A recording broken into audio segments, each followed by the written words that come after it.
ആക്രമണം നടത്തിയ ഒരു രാജ്യമായിട്ട് ഇറാൻ ഒരു ഭാഗത്ത് നിൽക്കുമ്പോൾ എന്തുകൊണ്ടാണ് നഫ്താലി ബെന്നറ്റ് തുർക്കിയെ സൂക്ഷിക്കണമെന്ന് പറഞ്ഞത്? തുർക്കിക്കൊപ്പം അദ്ദേഹം പറയുന്നത് റജബ് തൊയ്യിബ് ഉർദുഗാനെ സൂക്ഷിക്കണമെന്നാണ്. എന്തുകൊണ്ടാണ് ഈ നഫ്താലി ബെന്നറ്റ് ഇത്തരമൊരു പരാമർശം നടത്തിയത്?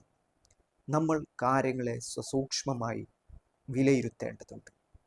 തുർക്കി എന്നുള്ള രാജ്യം നിലവിൽ സ്വീകരിച്ചു കൊണ്ടിരിക്കുന്ന നയതന്ത്ര ബന്ധത്തെപ്പറ്റി അവിടുത്തെ വിദേശകാര്യമന്ത്രിയായ ഹക്കൻ ഫിദാൻ വന്നതിന് ശേഷം അദ്ദേഹം നിർവഹിക്കുന്ന ദൗത്യങ്ങളെപ്പറ്റി കഴിഞ്ഞ ഒരു വീഡിയോയിൽ ഞാൻ സംസാരിച്ചിരുന്നു.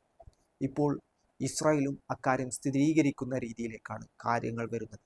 ഇസ്രായേൽ അവരുടെ അപകടം മനസ്സിലാക്കുന്നു. കാരണം എന്താണ്?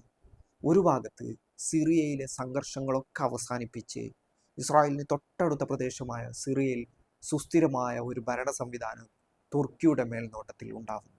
ഖത്തർ ഇതിനെ പിന്തുണക്കുന്നു. അഥവാ സുന്നി പക്ഷത്ത് നിൽക്കുന്ന രണ്ട് രാജ്യങ്ങൾ ഒരുമിച്ച് നിന്നുകൊണ്ട് സിറിയയിൽ ഒരു സുസ്ഥിരമായ സംവിധാനം ഉണ്ടാക്കുന്നു.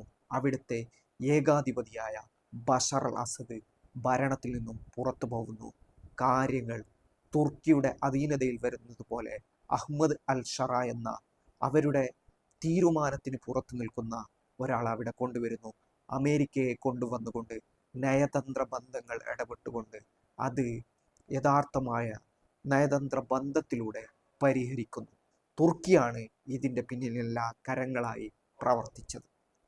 മറ്റൊരു പ്രശ്നമുള്ളത് പശ്ചിമേഷ്യയിൽ ഒരു ഗ്രേറ്റർ ഇസ്രായേൽ പ്രൊജക്റ്റ് ഇസ്രായേൽ നടപ്പിലാക്കാൻ നോക്കുന്നു.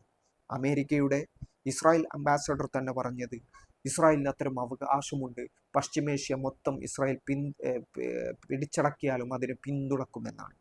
ഈ ഒരു സാഹചര്യം മുൻനിർത്തി തുർക്കി മറ്റൊരു കാര്യം കൂടി ചെയ്യുന്നുണ്ട്. അതെന്താണ്?